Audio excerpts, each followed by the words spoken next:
Hey, what's good, y'all? Cheeseburger here for the hip-hop segment. I got a very special guest in the studio. This brother is nominated for a Grammy for one of the best children's albums. He has more samples than any other artist when it comes to video game sounds in a project. He's going up, down, left, right, wherever you want him to go, but he's also going to the Grammys. I got Mega Ran. Yo, that's a great intro. That was fire. Little something. All off the cuff. That was dope. Hey, that's how we do, man. And you know what, man? It's just because you really have created a unique lane for what you do in music. You kind of have to, man. Like people need a way to find you. You know what I'm saying? Like we say, like there's a million songs dropping every day. Like there's a new thing every day. And it's like I used to run from those like labels that people would put on me. Like, oh, you make kind of nerdy video game, comic book, whatever, family, whatever people try to put on it. It's like, but I understand now, like that you make the things you love a bigger part of who you are, and you let that show, and you're gonna find somebody that relates to it out there. That's really what it was. You know, and it actually goes to this point that I've been saying recently. I think corny is cool. Yes, it is. Because nowadays, if you're into something that other people might seem corny, whether it's nerd culture or whatever, right? Somebody might knock you for it, but there's 10 other people who are also into that. Absolutely. But jumping into, Buddy's Magic Treehouse. Yes. Nominated for a Grammy. Best Children's Album. Let me ask this. Was that album done on purpose or was it unexpected inspiration? Unexpected inspiration for sure. We fostered and then adopted a son. And my kid is 4 now. And just throughout that journey, I wanted more music to play for him. And I enjoy a lot of the kids' music that we were getting, but I was like, well, what if there was a song that made like brushing your teeth into a bop or made this into, So I started writing these songs and he liked them. And next thing you know, we had an album. And so 2023, I put out my first children's album. A lot of parents were coming to me like, hip-hop dads and moms being like, yo, I got something I can play for my kids. Are you going to make more? And I was like, well, I guess I should make more. And then the second album is Treehouse, and then here we are, nominated. So life just taking you in these really cool directions, man. I got to thank him. That's my guy, Buddy. He made it all happen. Yeah, and I love hearing that it was unexpected because those are the most magical type of creations, right? Oh, for sure. It comes from somewhere divine. If I was trying to get not Grammy nominated, just believe it would not have happened. Right, yeah, because it's one of those things where I see you as someone that, you're very much do it yourself, right? You pick up. DIY till I die. Absolutely. And was it a goal that you had in mind for being this, I'm going to do it myself? Or was it Grammys just something that unexpectedly came up? You know what? Somebody said it to me, and they were like, the first album, they were like, man, this could be a contender if you did X, Y, Z. If only you had this feature. If only you did this. And I was like, I took that as a challenge. It was like Michael Jordan. I was like, I took that personally. And so I was like, let's go to work. I will do it without that. And that's what it was. I was like, all right, watch this. Watch the next record. Like, we just have to level it up, continue to level it up, but it's still done indie. It's done in-house. I recorded the whole thing here in Phoenix. Shout out to Felix, my engineer at HKS. And we were like, let's do it in-house and just make a record with a lot of heart. And we'll see if it punches through. And sure enough, it got through. Yeah, well, your thing ain't punched through. It knocked somebody out. Because, let's keep it 100. Because Capcom, right? Yes. A lot of times when people make something, they got to get permission from bigger entities, or they might use it because it's a source of inspiration. You had video game sounds from Mega Man on the album, but you had to get permission. And it was one of those maybe, maybe not, but they said yes. Yeah, I did not expect that. Yeah, so walk me through that. The hip-hop way is we just do it, and then we just kind of like don't say anything and just hope it makes it through. And so I did that. And next thing you know, somebody knocks on the door virtually, and it's Capcom being like, hey, yo, that's our stuff. And I was like, my bad. But I love y'all, and let me explain why. Like, Mega Man's been my thing forever. I love the music. And they were like, this is actually pretty good, too. So tell you what, like, the anniversary's coming up. Why don't you write some songs for us, and we partner up? And I was like, oh, like, that never happens. You know what I'm saying? Right. Never happens. And so it turned out that I was the very first hip-hop artist, first indie artist to ever partner with a major gaming company. Yeah. And that happened because they were just like, we like what you're doing. And like, I think they were very much ahead of the curve in realizing that we, as hip hoppers, like we're so on the tip, like finger on the pulse of what's about to pop and what's going on. And they were like, dang, this is really cool. And this will help us to promote what we can do. Right. And so teaming up is easier for a lot of people than like lawsuits. You know what I'm saying? Yeah, I can see that. Yeah, We could shut you down, but we might even look bad at the end of the day. Like, you shut down the biggest Mega Man fan in the world. You know what I'm saying? So I kind of looked out where it was like, it makes so much sense to partner up. I'm making clean music. It's fun. I'm really putting my heart into it. And they were like, well, let's do it. And so like the rest is really history. And after that, it's a fun trivia question because the next the next artist they licensed was Lil Wayne and Drake. Okay. I don't know if you remember, like maybe 2009, maybe 2010. It was a Lil Wayne versus Drake tour. Okay, yeah. And they partnered with Capcom, and they were like, "Oh, you download the app, and you can power up Drake, and you can power up Lil Wayne." They made it a real interactive thing during the show, and that was thanks to my partnership with them. So. Yeah, so like I was saying, you knocked that dog out because I say that because I want to also clarify the Guinness record, right? Yes. I figured, did that kind of play a factor to the yes with Capcom? Or no, that was before that. No. I had 6 Mega Man songs when they said yes, and then I was like, "Let's go," and I just kept going. They were like, "You're gonna do another one, right?" Like they just kept asking me, like, "So we got another game coming out. You wanna, here's the soundtrack. Like, what do you think?" And they would give me the soundtrack early so I could sit down, flip some stuff, and like, "Oh, I like this. And so they encouraged it.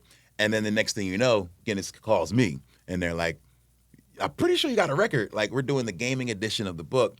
Do you want to be in it?" And I'm like, "Of course." And so it was in London. They flew me out to London. They took care of me. We did a really cool live stream out there.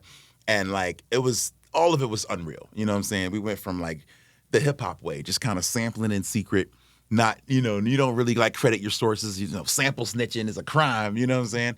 And until, to that company being like, "Yo, we like you. Like we want to partner." And so it's been an unreal journey since then.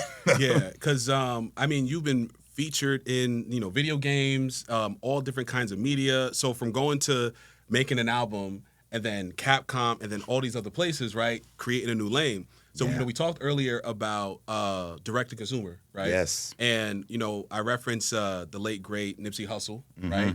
He had one of the early models of direct consumer. So we went from Nipsey Hussle to Lil Russell, right? Same direct to consumer. Mm-hmm.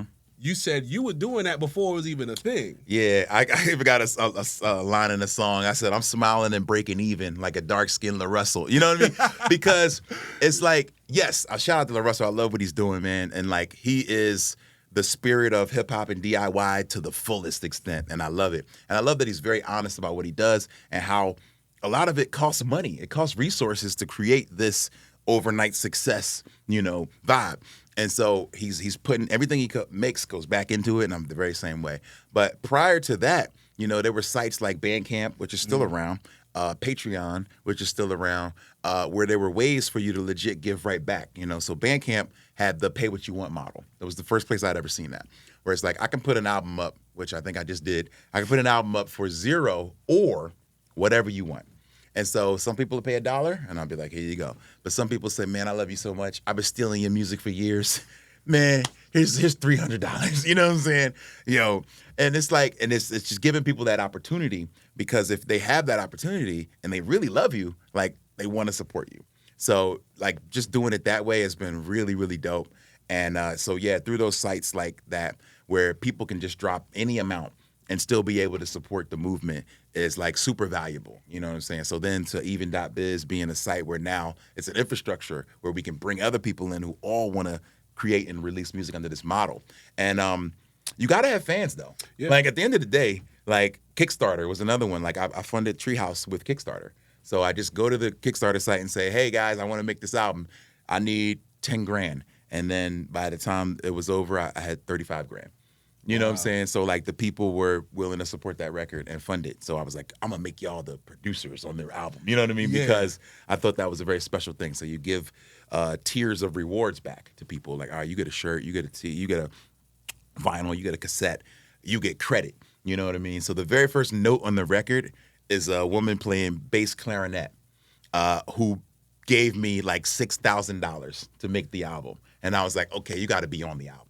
And she's like, "Well, I play a little bit of bass clarinet." And I'm like, "Well, let's do it." And so the very first note that on the album is her. You know what I'm saying? So like just making your people a part of what you do is really the next level, because there's old books about 1,000 true fans. Have you heard about this Yeah. theory?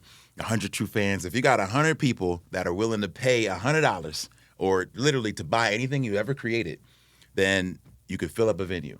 You know what I'm saying? You can, and from there you can rule the world. Yeah. You know what I'm saying? You don't need to be on MTV. You don't need to be on BET. You don't have to be selling 1 million records to be a success. And Nip was selling that $100 album, and people looked at him like he was crazy until Hov bought a bunch, and people was like, "Oh, okay." You know what I mean? So it just takes somebody that's crazy enough to believe in themselves. Yeah. And that's really what it is. Yeah, I think that, and that's a common theme I notice is that I think that's a big reason why a lot of people gravitate to not just you but your music is that they can see themselves in you, right? Not just being relatable, but imagine how many people who are afraid to take a leap of faith or take initiative on something that is special to them.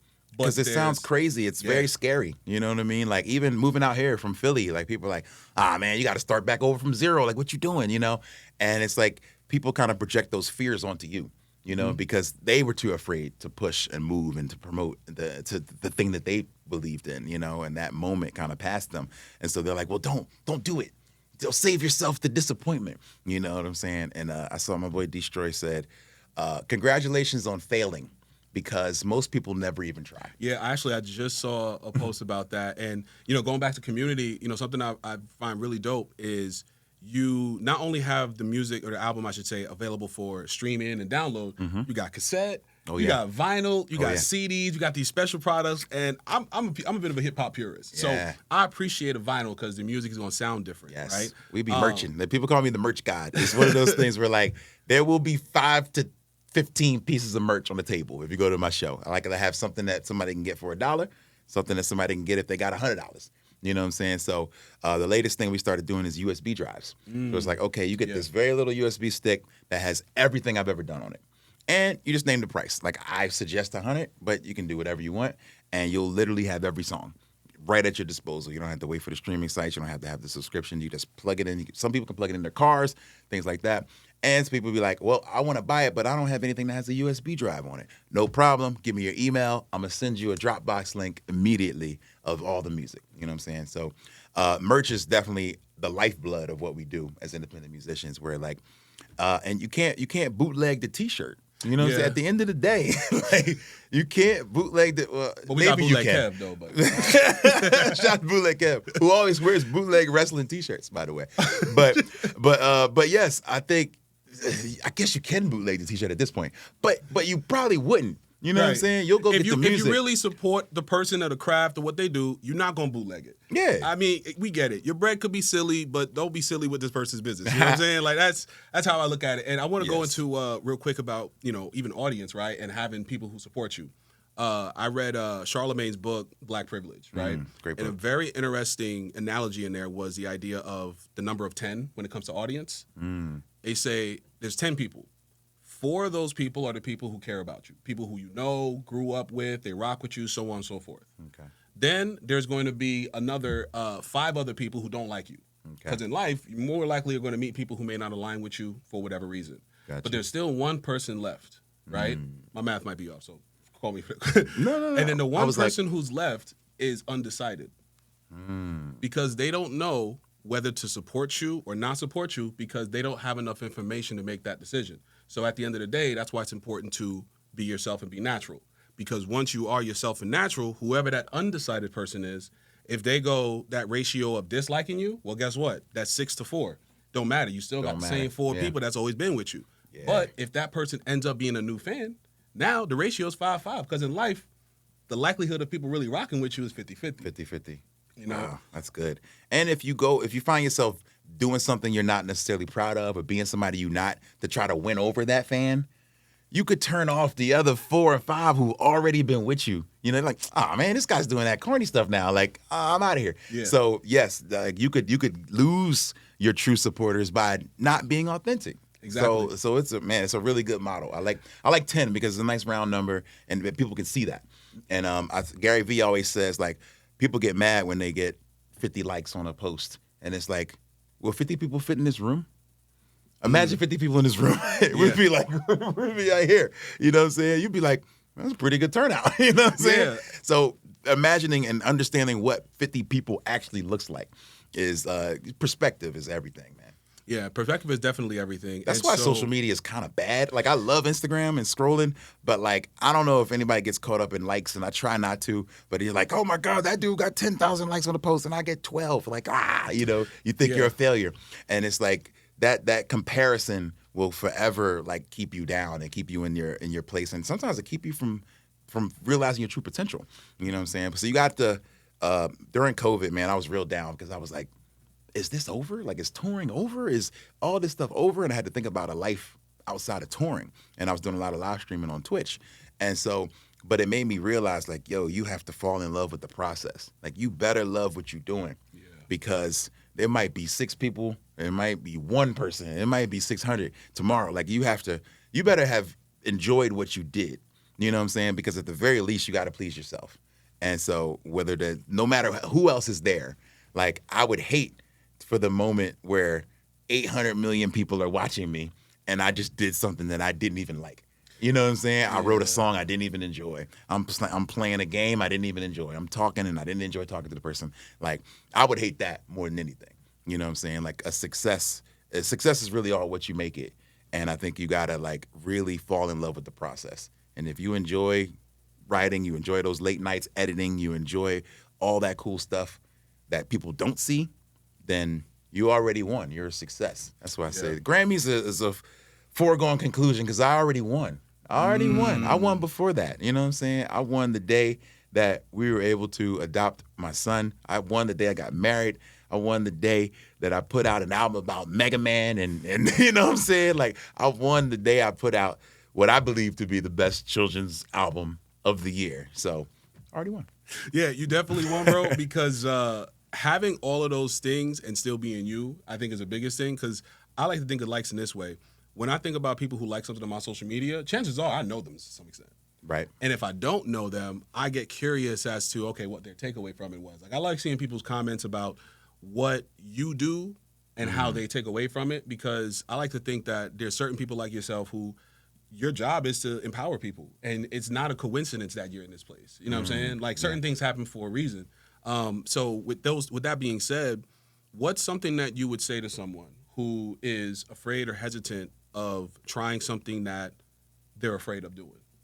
What kind of words would you share with them from being a do-it-yourself, scared sometimes, maybe? Man, well, I had an elder who passed away a couple years ago, and he told me on his deathbed, being like, well, and I was like, is there anything you wish you did more? He said, well, it's not something. Here's something I didn't wish I did. Like, I didn't want to say, oh man, well, I guess I, didn't do those things. Like, so being in that moment, you're never going to be like, I wish I didn't try more things. You know what I'm saying? So all the time, he's like, man, all the times I said no. All the times where I was like, I'm scared. I don't want to do that. I'm good. I don't want to try that. I don't want to go there. I don't want to do this. I missed out on so many experiences. And I think that's what stuck to me. And it's like, yo, you're not going to, at the end of this life, wish you had more time to sit and watch TV, or scroll on Instagram. No, you're going to wish you acted on these ideas. And so the number one thing I say all the time is, if you go to sleep thinking about it, you wake up thinking about it, every minute of the day you're thinking about it, you got to give it more time. You better give it something else. You know what I'm saying? And so if whatever's in the way of that, whether it's, jobs and things like that, I get it, but you better spend every free moment you can trying to achieve that dream, because once it's over, it's over. Like, once you're not able to get up out the bed, it's a wrap. You know what I'm saying? So you got to live as long as you can. You got to live. That's really what it is live. And that's such a deep, loaded, powerful word. And that would be my advice, is live. Because everybody that's alive ain't living. Yeah. You know what I'm saying? So live. That's really it. I want to add to that. In addition to say live, something also powerful I saw, it said something to the effect of, too many people they're not doing what they know. So it's one of those things where even if you don't know what to do, just do what you know. Do what you know. Do that as consistently as you can, and enjoy the process. Enjoy it. Yes. Wow. You really can't lose. Can't lose that if way. you're doing that. If you do what you know. Yeah. Do you believe in the jack of all trades, master of none mentality? You know, it's here's what I believe. I believe the person who tries and has perspective is always going to be a couple steps ahead against the person who just talks about doing stuff. You know what I mean? Fact. Like, it's one of those things where I've kind of been that pick up skills as I go along type of thing, but it's a symptom of how bad do you want it, right? Like, if I have a house and I've never owned a home before, right? Somebody got to cut that grass. Could I go out and pay for a landscaper? Sure. Yeah. Or am I going to do the work to go to Home Depot, ask questions about, yo, I don't know nothing about lawnmowers. This is how much land I got. Which one should I get? You know what I'm saying? And it's, again, no shade to the people who get a landscaper. But there needs to be something said that when you're a person who can change your own car oil versus you got to go in and go get a Groupon deal to, you know what I mean? Hey, I'm calling it what it is. Yo, that's fact. I feel attacked, by the way. I don't change my own oil, but I wish I knew how. Every time I do it, my boy's like, "Why are you paying for that, man? Go do it." And I'm like, I just, I don't want to complicate things. But another great piece of advice I got from my OG Rockadollar, iRock, he always said, be a yes man. And I was like, what do you mean? Like, nobody wants a yes man. He's like, no. Be a person who could say yes. When somebody comes in the room, it's like, yo, I don't know how to program this computer thing or whatever. If you just like, I don't know how to do that, bro. Yeah. You know what I mean? You're of no help. Yeah. So it's like, but a person who can be like, I'm going to find out. Or I'm going to find somebody who can. You know what I'm saying? Be a solution-based person, which means try to think of a way to say yes. You know what I'm saying? And you could yes yourself into an amazing opportunity. You know what I'm saying? And that happened with me. I learned how to DJ just because I got tired of saying, oh, I ain't no DJ. But then people were like, well, really? I got this $10,000 gig and I'm just looking for a person to DJ. And I'm like, I'll be right back. You know what I'm saying? And I went to my DJ and he wasn't available. And I was like, but can you like show me how to do this? And so then I learned. So now I have that skill set. Whereas when these things come up, I'm not just giving away money and opportunities, but now I'm able to yes myself into those doors. So like, try to be a yes man or a woman. You know what I'm saying? Like, a person who just walks around like, man, I don't know.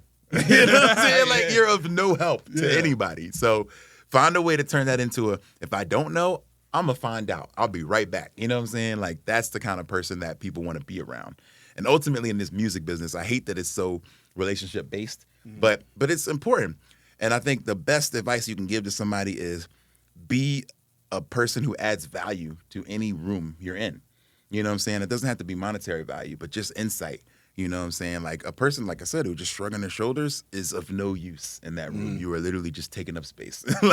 You can't give me any feedback. It's like, or a person who just agrees with everything. But like, find a way to add value in any room you're in. And I think you'll get further than, dare I say, further than good music.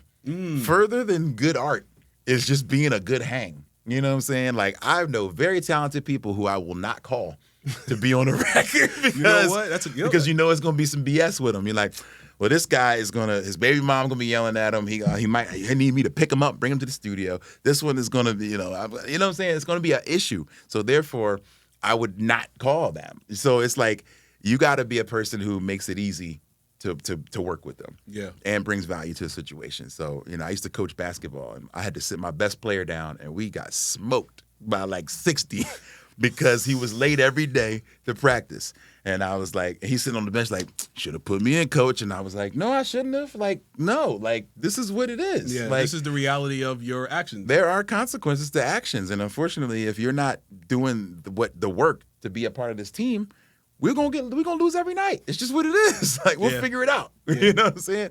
And it was painful for those little kids. They was like 8th graders, so they was just crying. Why can't Ray play? You know what I'm saying? But it was just one of those tough lessons where I was just like, you got to be coachable and you got to bring value to the situation without taking away from the situation. Yeah, that's what it is, man. Atwoods, Mega Ran, Cheeseburger Hit. Hey, thank you so much for pulling up, man. Of course. Pleasure, man. We're going to have you back up here one more time, man. Please. I might have some hardware with me, I might bring something with me next time.